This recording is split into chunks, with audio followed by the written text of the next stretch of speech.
I've realised I'm currently being confounded by famous literary villain Professor Moriarty, which is not a problem I thought I would have in my life, but here we are. Perhaps I should explain. So I'm currently making a cosy point and click adventure mystery game called The Beekeeper's Picnic, which features a retired Sherlock Holmes. I decided for the prologue of my game, I really needed to show a bit of a flashback to show the characters of Holmes and Watson in action as young men and to set up a lot of the thematic threads that are going to run through the rest of the game. As part of that, I put together a little kind of flashback case for the player to solve, so it functions as a kind of prologue to the rest of the game. I now have issues with this prologue. I have nerdy Sherlockian quibbles, but more importantly, I have some game logic reasons why I think this is a bad introduction to the game for players. I decided that the first puzzle that players should encounter is having to combine a couple of objects together to get rid of an obstacle which is in their path. I thought this is really good. This will introduce a few different game concepts. The idea of having an inventory, the idea that you can use objects within the environment, and the idea that you can combine objects together. However, I then realised that the setup I came up with was kind of combining two slightly wacky objects together. And although that is a bit of a standard in point-and-click adventures, I wouldn't say it is in this point-and-click adventure. When I look at the rest of the game, it's a lot more to do with talking to people, to do with collecting clues, and using objects in the environment, but often in a way which is fairly grounded. You could say, use a microscope on a thread of fibre to find out what kind of fibre it is. That's the kind of interaction that's happening in the game, not like combining a fish and a rocket to make a fish rocket and then using the fish rocket to break the egg that's in the tree, which it's not that kind of game. But this first puzzle that I came up with, shall I say what it is, since I'm pretty sure I'm not using it now? It was that you had to strap a Neolithic axe head to a candlestick and actually use that as an axe. And it's so wacky. So I think one thing I'm going to do as I retool this prologue is think of a way of creating a more straightforward puzzle that reflects the kinds of connections and logic that the player is going to have to make throughout the rest of the game. I have a feeling it's probably going to result in a puzzle that's nothing special. I think it's going to be using objects in the environment for fairly obvious uses. We'll see. I need to have a big, long think about that. That's probably my more normal game development problem. My second game development problem concerns Professor James Moriarty. Just bear with me, okay? And I'm about to spoil the story, the final problem for you. So 130-year-old spoilers from this point onwards. Professor Moriarty was created for this story, the final problem, in which Arthur Conan Doyle just kind of really wanted to kill off Sherlock Holmes. We really don't see a lot of him in the story. We see how scared Holmes is of him, and we hear about a conversation that they end up having, this one single conversation. Beyond that, we don't really know much about Moriarty. We don't really know much about his personality, beyond the fact that he's like the centre of a criminal network. We don't really know what he's done as such.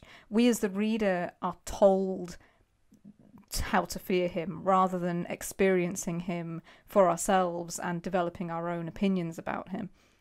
At the end of the day, he kind of just exists to show up and engage in a fight to the death with Sherlock Holmes on the Reichenbach Falls.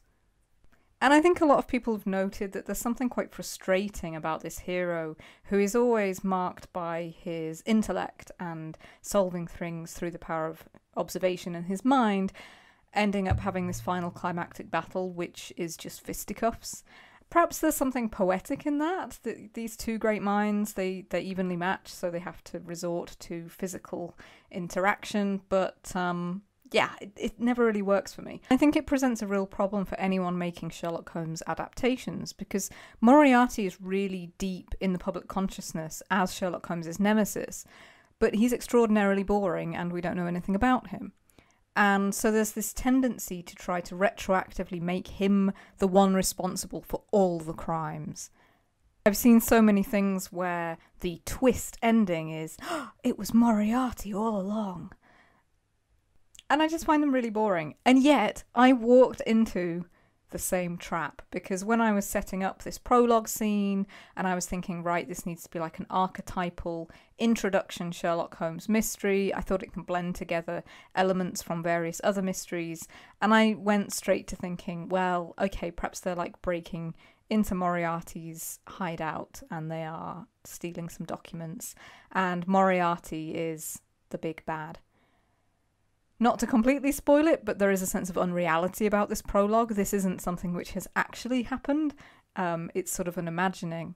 So I thought, well, of course Moriarty is going to be the villain which Sherlock Holmes imagines as the root of all evil.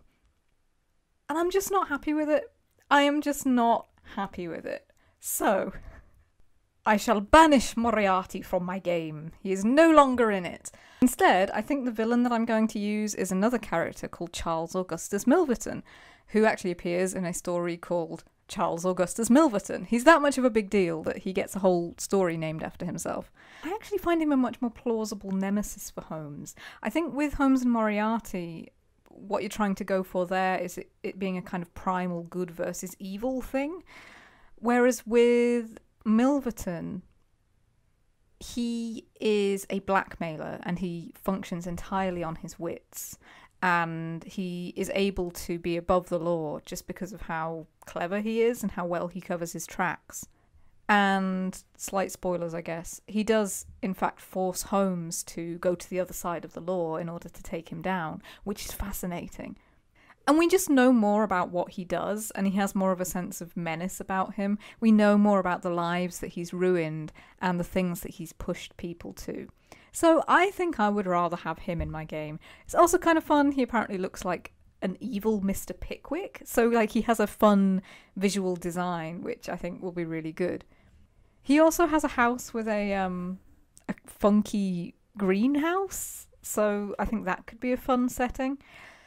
So, yeah, I'm going to have to ditch my Moriarty sprites. I'm going to have a rethink about the scene that the prologue takes place in. And I'm going to have to come up with some new puzzle. Sorry, my cat is rubbing the microphone. You can probably hear because she's quite loud. Perhaps I will do a follow-up devlog to this, letting you know how I got on retooling my prologue. In the meantime, if you would like to help me out, subscribing to this channel is always appreciated. Wishlisting the game on Steam is also really appreciated for just pleasing that delicious Steam algorithm. Also, I have a comic in an upcoming anthology from Iron Circus Comics called Failure to Launch. It's an educational, light-hearted tour of unrealised technological and societal advances. And my comic in particular is about rotating wheel space stations that have artificial gravity by rotating, and why they appear loads in science fiction, but we've never had one in reality. So if you're interested in that, there's a link in the video description. It's currently crowdfunding. It's reached its goal. So yeah, this is a great time to get in on that. Okay, I think that's everything. Thank you very much for watching, and I'll see you another time.